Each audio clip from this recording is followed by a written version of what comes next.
Now you might have seen a recent video here on GCN where we tackled the question of whether or not it was possible to be a vegan professional cyclist. And we did it with the help of Nigel here, who's a top nutritionist, having been working with World Tour teams and British cycling for a number of years.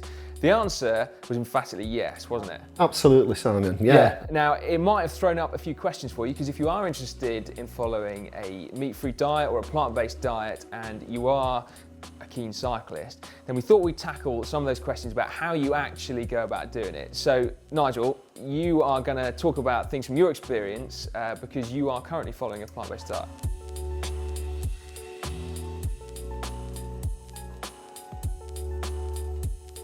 Before we crack on then, how's it actually working out for you? Yeah, I've said to you before, I mean, I'm amazed at how well I feel on it. So every meal I had before would have had some animal product. It might have been yogurt, it might have been cheese, chicken, whatever, steak, to none at all. And I thought that I'd really suffer. I thought that I'd really, really miss it. But I found I haven't really missed it at all. Part of what I've done, when I started it, I had a full medical test, so I had all my blood screening done. I did fitness tests, both running and on the bike, body composition to see how things changed throughout. So I've now been following the plan for 7.5 weeks. I've lost 8 kilos of body fat, and I've actually increased my muscle mass by about 1 kilogram. Wow. Now, I have been doing a little bit more exercise than what I would have done normally. But, you know, the fact I've been doing about 12 hours a week exercise on that diet has been, I found, really good. In terms of ingredients, it's right to say you perhaps don't need to put more thought into it, but you have to think differently about your meals. I mean, and to be fair, for people who've been following vegan diets for a long time, these are things that people just do naturally. So really, a lot of things we're talking about here is really aimed at people who we might call the aspirational vegans or the vegan curious, and they're going, well, what can I do? Is it difficult? What are the things I need to get? And also, one of the criticisms, what people said to me when I was starting my vegan plan, was that often when they look at recipes, they're really obscure ingredients, and where do you get them from? So part of what I decided to do was to make sure that every single ingredient that I would use, I could get from my local supermarket, to keep it as simple as possible. But what I do to try and keep things as simple as I can, and a few cheats, is I'll mix quite a few things together. So here, we've got mixed grains, as I call it. And what the mixed grains is, so this is a combination of quinoa, spelt, pearl barley, and basmati rice. So instead of just having plain white rice or plain pasta, you mix things up a little bit. I mix it up a bit, and by just mixing it together, then that saves time for when I want to cook it. So all I've got to do is just put that in my rice cooker, put water in with it and switch it on. And it's the same with the beans, the mixed beans. Again, I'll just get all the different combos of beans, put them in here, mix it up, and then I put them in the slow cooker, switch it on in the morning, and I've got the chili on at night. So really the purpose behind mixing things up is that what you're doing, each of the ingredients has got its own unique nutritional signature. So by adding the different ingredients together, you're changing it up. So instead of it just being that particular food that you have, you're getting a wider range. In particular, my interest there is around the fats and the protein. So before, we were talking in the video before, we spoke a lot about protein, and fats are so important as well, and people don't realise the importance of fats. So one of the things that I'll use a lot of is things like mixed seeds. But what we have to do with the seeds, if we just eat them, we just pass them straight through us. Okay. So what we've got to do is we've got to mill them down. So what I do is I mix the seeds with some pistachio, some cocoa. I'll often put some berries in with it as well, and I'll mix that up. I'll make that once a week in my blender, and then use that throughout the week. So that helps to give me the essential fats plus proteins plus trace elements within my food. So again, we're just getting lots and lots of variety there. Yeah. So some of the things that are really, really easy to get now are things like these falafel. Yeah. These are only like £1.50 from Lidl, and it's easy to buy. You can also get these falafel mixers. All you do is add water to it. I found these sausages really good. So these are a vegan sausage, which are bean-based, tastes really good. Yeah. And come across these pre-cooked rices. Again, these are great for people who might not have a lot of time. You just stick them in the microwave for a couple of minutes, and Bob's your uncle. And recently, Quorn has started doing vegan Quorn. So for a long time, Quorn wasn't vegan because you put egg in it to help bind it together. So they've now started doing vegan Quorn. This is really good in like a Thai green curry. Yeah, I was going to say, we need to stress, of course, that this is not a meal. This is, this would be to add into your ordinary ingredients. So absolutely. So I mean, we need to ensure that we're getting the vegetables in and the fruits, etc. These are just some of the staple foods.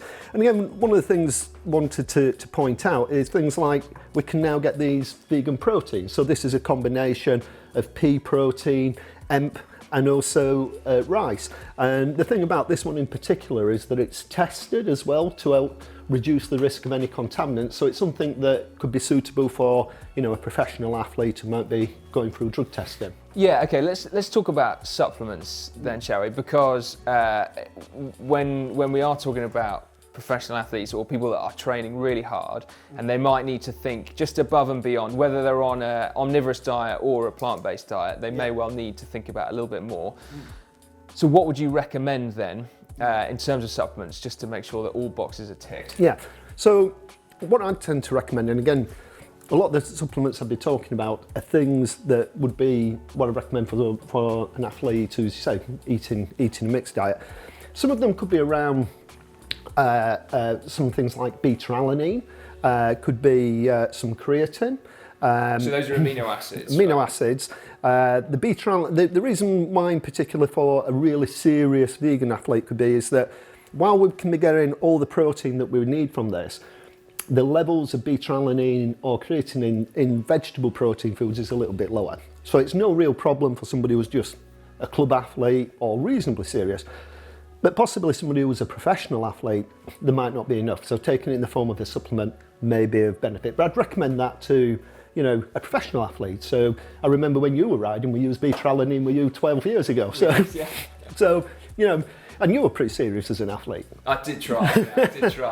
And then there's also some of the micronutrients as well. So like iron in particular is something, again, professional cyclists, they often have quite low ferritin levels. So ferritin is the body's store of iron. So we store iron as ferritin. We then use that ferritin in things such as making the hemoglobin, what carries the oxygen around in the blood. Yeah. The myoglobin in the muscle, what helps to transport oxygen within the muscle. And often professional riders have got quite low ferritin levels anyway.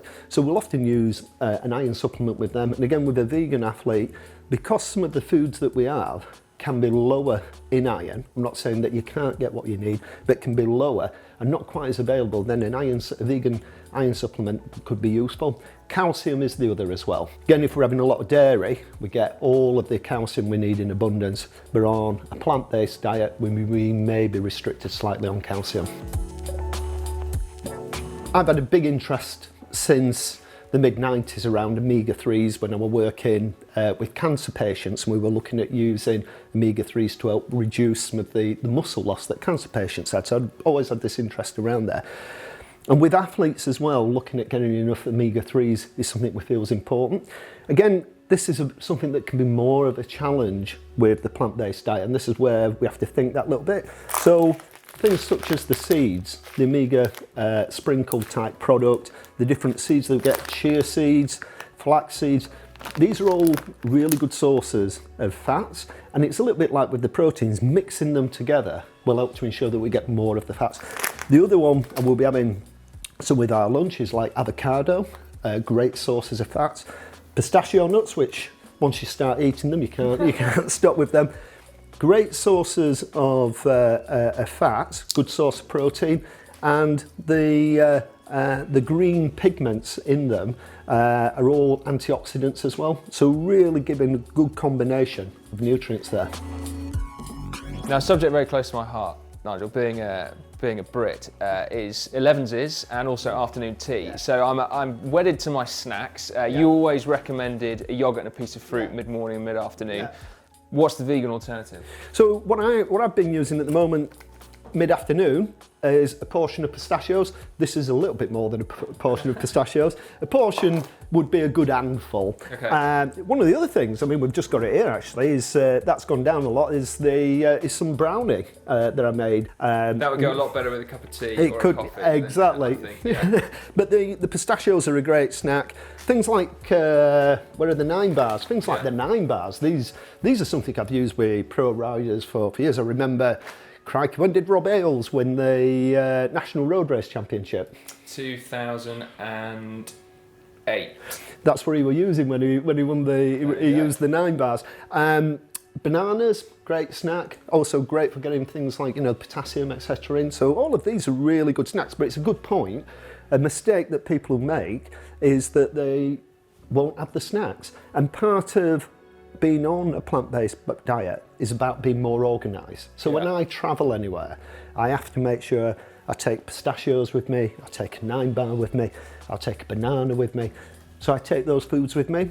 Great stuff, Nigel. Thank you very much for that. To recap for you, some of the key points are to mix up your food groups. So we've got your mixed grains there, your mixed pulses, your mixed seeds, just to make sure what the nutritional profile is. Absolutely, mixing them up. Cool. Then we've also got our ready-made foods that you shouldn't ignore. So vegan sausages or ready-made falafel. Those ingredients that help make life easier.